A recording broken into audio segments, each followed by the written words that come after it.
एक ऐसा प्लेनेट जहाँ पर हम इंसानी बस्तियाँ बसाना चाहते। तो आप जैसे ही मार्स पर उतरेंगे तो आपके साथ महज कुछ ही नैनो सेकंड्स में इतना कुछ हो जाएगा कि आप कुछ भी समझ नहीं पाएंगे।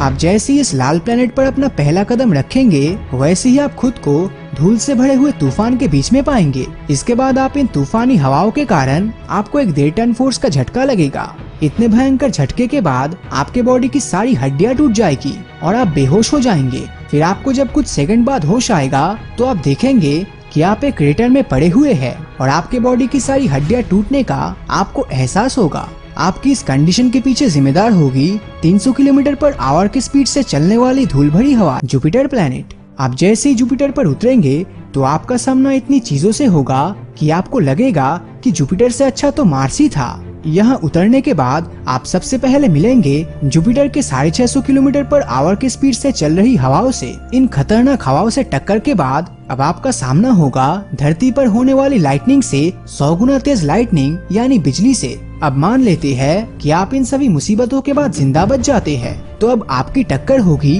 कॉस्मिक तूफान से। वैसे तो अब इस कॉस्मिक तूफान के बाद आपका जिंदा बच पाना इम्पॉसिबल होगा, लेकिन फिर भी अगर आप बच जाते हैं तो अब आप देखेंगे जुपिटर के मेटालिक सी को जिसमें हजारों एम्पियर इलेक्ट्रिसिटी दौड़ती है।